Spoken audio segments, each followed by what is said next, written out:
Okay, so remember our areas. What's the body of water over there? Mediterranean Sea. Don't write. We were just, what's the body of water down here? Persian Gulf. What's this river? Jordan. What's the river on top? Tigris. What's this land over here? Egypt. And what's down there? Sinai. What's this body of water here? The bottom of the Jordan River? Dead Sea. The top sea is Galilee, all right? And the lower river? Euphrates. Okay. Yeah, just leave that up there. Okay, let's start at the beginning with creation, fall, flood, rainbow, Tower of Babel, scattering. Got to be careful with the scattering, you know, people knocking out people's dentures and things. Oh, no, that's another group. We start here in with Abraham, Sarah, Terah, Lot. They travel up the Euphrates River to Haran, where Terah dies. So Abraham and Lot come down to the land of Canaan. Abraham has 4 eyes, 2 in his head, 2 in his house. His sons are Isaac, Ishmael. Isaac has 2 sons, Jacob, Esau. Jacob has 12 sons, 1 daughter, Dinah, in the kitchen. Youngest son, next to the youngest, Joseph is sold into slavery into Egypt, where he becomes big wheel. Meanwhile, back in Canaan, famine. The rest of the family is brought down to Egypt, the land of Goshen. They're here 400 years, at least their families and descendants, in a condition of bondage. God raises up Moses, who leads them across the Red Sea to Mount Sinai. This is all review. You're doing very well. Where they get Torah, covenant, but we're going to say Torah. Covenant is part of Torah. Okay, they're here for a year and a half, 2 years. 2 years after they leave Egypt, they start for the Promised Land. Now, you don't know why it's the Promised Land yet, but it is. And they come to a little oasis called, oh, that's weak. Say it with me. Kadesh Barnea. All right? Okay, Dinah's in the kitchen and Katie's in the barn. All right? Kadesh Barnea. They send out 12 spies. They look around in the land of Canaan and they come back. And they have a mixed report. 2 people say, yes, we should go in. 10 say, no way.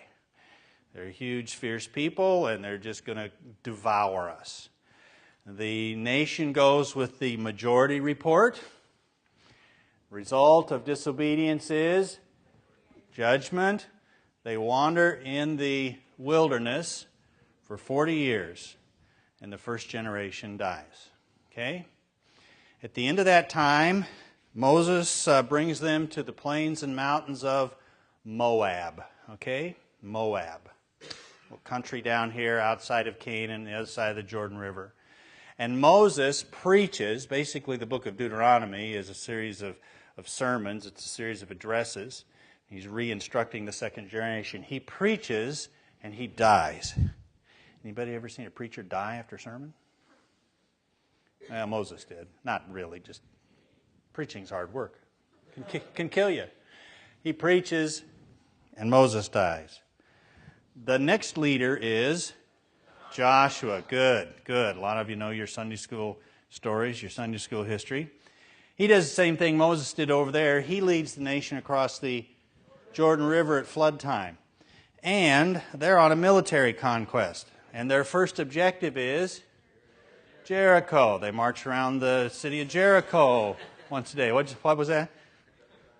Huh? Yeah, it was 7 days and then 7 times. Don't count. I'm not going 7 times. On the baseball bat, I get falling over. I know you'd get a real kick out of that. But so the walls fall down. The second city they conquer is Ai. Okay, that's sort of like an A. Can you spell that? No, I said spell it. Ai. Okay, Mr. Sanchez is going to tell you it's I, which probably is Hebrew. It's right. I mean, I know Hebrew, but Ai is what it looks like in English, so that's what we're going to do. Okay, and they drive a wedge in the land. They're in the center. They conquer in the south. They conquer in the north, and then they divide the land up between the 12 tribes. Okay, got that so far? Let's review from Abraham on. Abraham has 4 eyes, 2 in his head, 2 in his house. The sons are Isaac, Ishmael. Isaac has 2 sons, Jacob, Esau. Jacob has 12 sons and daughter dying in the kitchen. Youngest son, next the youngest. Joseph is sold into in where he becomes a big wheel. Meanwhile, back in Canaan, famine. The rest of the family comes down to the land of Goshen. They're here 400 years, bondage. God raises a deliverer, Moses, leads them across the Red Sea to Sinai, where they get Torah. They come to Kadesh Barnea. 12 spies spy out the land of Canaan. They come back.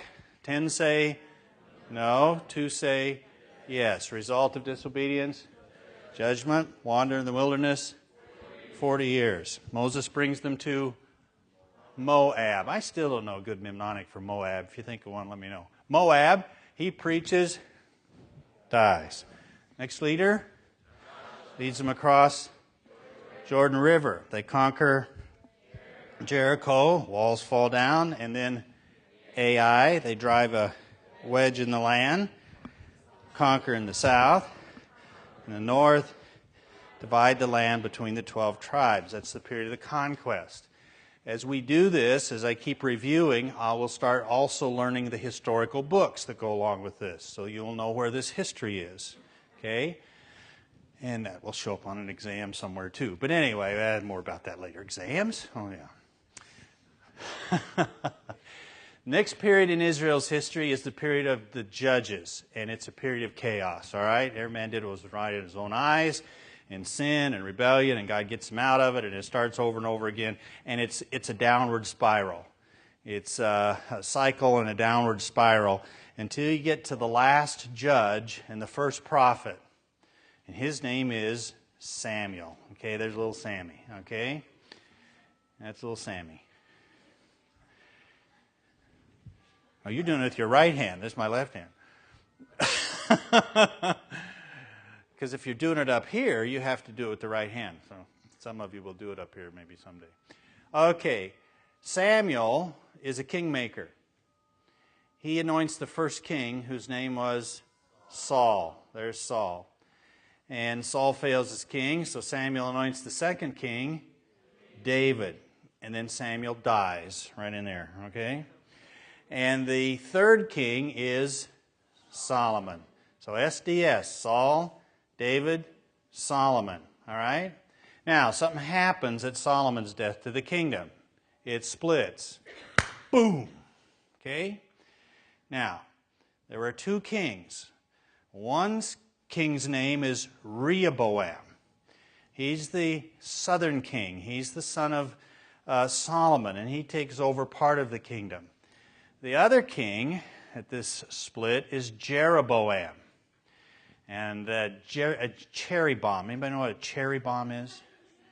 They still have those around, okay? They're finger blower offers. If one goes off in your hand, okay? Well, cherry bomb, kingdom explodes. That's how you will be helped to remember Jeroboam, all right? So, Solomon dies, and I'm going to start giving you some dates, in 931 BC, all right? Solomon dies. The kingdom splits. There are 2 tribes in the south and 10 in the north. The southern kingdom is called Judah. Now, don't write this down. It's all in your notes. It's all in the outline, Just look and absorb. I know you're just used to writing things down. And the rest of the semester you will be. But just look and absorb. You will get this. The southern kingdom is called what? And the northern kingdom is called Israel. Now that gets very confusing because before the whole kingdom was called what? Israel. Now all of a sudden you've got Judah and Israel. And Israel doesn't refer anymore to the place where Jerusalem is. Its capital is Samaria. Anybody ever been reading through the Old Testament and all of a sudden Israel? Israel's capital is Samaria? I thought Israel's capital was Jerusalem. Well, when the kingdom splits, Israel keeps the name that the whole nation had gone by before. And the southern kingdom is called Judah. Now that fact alone unravels a whole lot of confusion when you're reading through the Old Testament. And when you're reading through the prophets. Because some of the prophets take place before this split, and some of them take place during it, and some of them after. And it really helps to know what they're referring to when they say Israel or Judah. It really does. Okay? So, Solomon dies what year? 931. Kingdom splits. The northern king is Jeroboam. The southern king, Rehoboam. How many tribes in the south? 2. And in the north? 10. No, I do that for 10 because this is 12. So that's 10. I got to remember that. Okay? 10. The northern kingdom is called Israel. Southern kingdom called Judah. Now, from this point on, we're headed toward captivities. We're headed toward destructions of the kingdoms. And the northern kingdom goes first. And we're to the ABCs of the captivity. Okay, the ABCs of the captivity. A stands for Assyria, B stands for Babylon, and C stands for... No. Cyprus? Cyrus. Somebody said Cyrus, it's Cyrus, all right? I'll explain why, okay? Assyria, Babylon, Cyrus is the Medo-Persian king. Okay. The northern kingdom, Israel, lasts until the year 722 or 721, depending on what source you read. Mr. Sanchez says 721. I say 722 because I've been saying it for 30 years. It's in there, all right? 722 BC. They're conquered by the Assyrians. Assyria is up here in Nineveh. It's up there in Mesopotamia. It's up there where present-day Iraq is. Okay? So the Assyrians come down. They conquer the northern kingdom, and they just try to destroy them. So dispersion, intermarriage, deportation, just try to do that with them, all right? Now, they don't obliterate them all, but that's their policy of captivity. And that year is what? 722. The southern kingdom is conquered by the Babylonians. They're over here in the area near where Ur is, all right? And so the Babylonians come over in 586. Actually, it's 3 waves. The final one is 586. And they conquer and they deport. So 3 waves of deportation. Daniel is one of the guys that went in the deportation, and his friends. And they're taken back to Babylon. And they're here for 70 years. 70 years. At the end of that time, the Medo-Persian kingdom overruns Babylon, and Cyrus the Great is the C of the captivity. His policy of ruling conquered peoples is different than the Assyrians and the Babylonians. He says, let them go back. Let them go back, be their own people, establish their own government and so forth, and I'll just rule over them there. And so they come back in 3 waves, led by 3 people. The first wave is led by Zerubbabel. He comes back with his shovel to clean up the rubble. Zerubbabel. Because the temple had been destroyed and the walls of the city had been destroyed. Okay? The second wave was led by Ezra. Okay? And here's my sign for Ezra. That's an easy raw. You know what a hard raw is? Ah! Oh, I'm sorry. Did I scare you? But Ezra is an easy raw. I'm sorry if I woke anybody up. If you just woke up, nothing happened that you need to be concerned about, you can just go back to sleep. All right? The third wave was led back by the second shortest guy in the Bible, Nehemiah. And the shortest guy, Bildad the Shuhite, unless you include the guy who slept on his watch. So the first wave was Zerubbabel, the second wave of returnees, Ezra, and the third wave, Nehemiah. They rebuild the temple and the walls of the city. You have then 400 years of silence. Revelation ceases, written Revelation, and then the birth of Christ. Okay? Now, let's review from the chaos. Let's review from Judges, all right? Okay? So after the captivity, we've got Judges, which is just, chaos, all right? Downward cycle. Last judge, first prophet is Samuel. He anoints the first king, and the second king, David. He dies, third king, Solomon. The kingdom splits at Solomon's death in 931 BC. The southern kingdom is 2 tribes. It's called Judah. Northern kingdom is 10 tribes. It's called Israel. The king of the north, Jeroboam. The king of the south, Rehoboam. That's right. Okay. Next thing is the captivities. The Assyrians conquer Israel in 722 and scatter. The Babylonians conquer Judah, 586, and deport to Babylon. They're here for 70 years, and then Cyrus the Great rules. He allows them to come back. They come back in 3 waves. The first wave led by Zerubbabel, the second by Ezra, the third by Nehemiah. They rebuild temple, walls. Revelation closes. 400 years, silence, birth of Christ. Okay? Now, let's go through the whole thing. Okay? Let's go through the whole thing. Someday I'm going to give you a silent test on this, but we won't do that today. All right?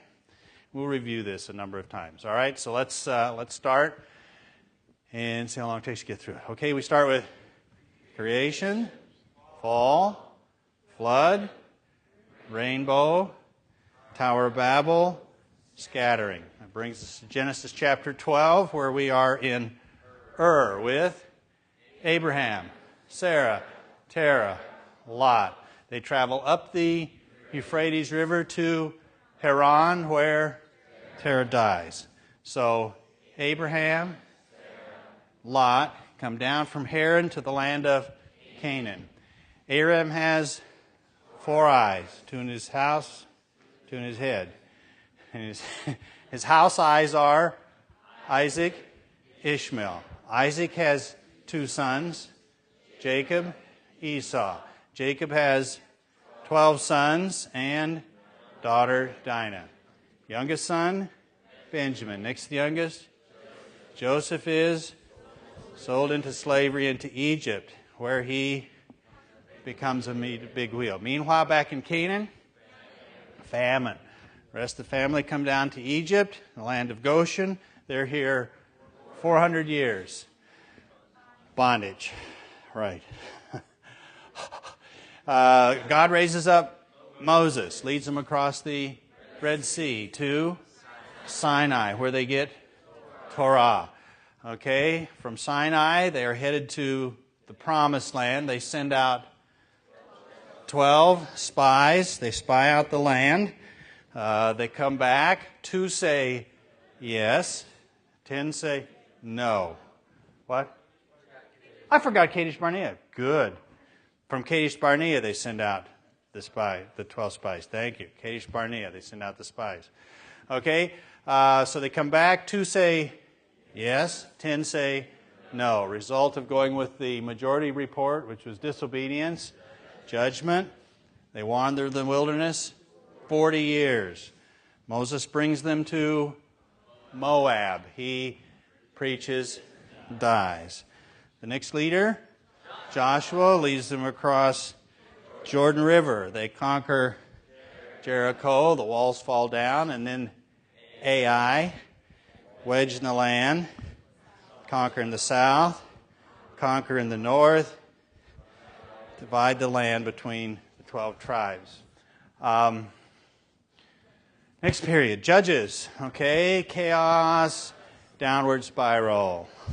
Last judge, first prophet, Sammy. He anoints Saul as the first king, and David is the second king. He dies. The third king is Solomon. Solomon dies in 931 BC. Kingdom splits. 2 in the south called Judah, King Rehoboam. 10, the north called Israel, King Jeroboam. Captivities. The Assyrians come down and conquer Israel and scatter, disperse. The Babylonians come and conquer Judah and deport. So they're hauled in chains back to Babylon.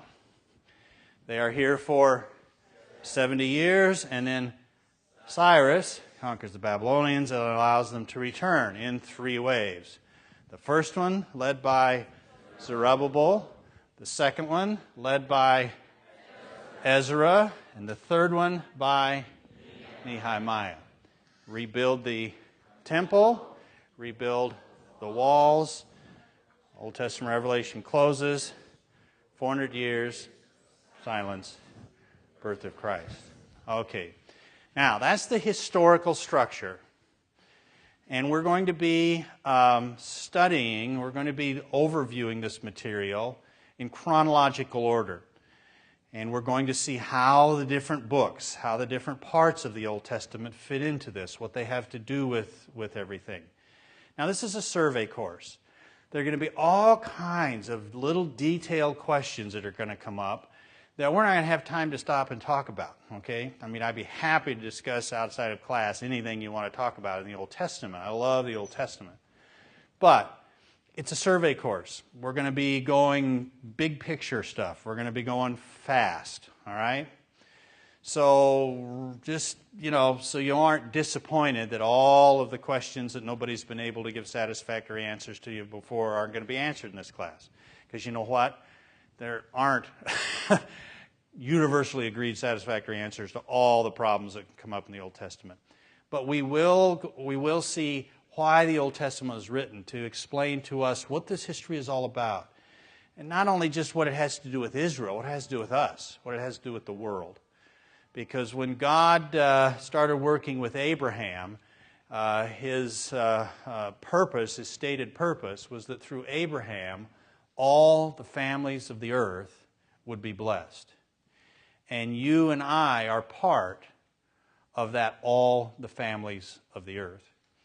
So the Old Testament is rich, not just in personal devotional material like Psalms, but also in giving us a basic, a foundation knowledge of God's mind and God's purposes and what is going on in the world.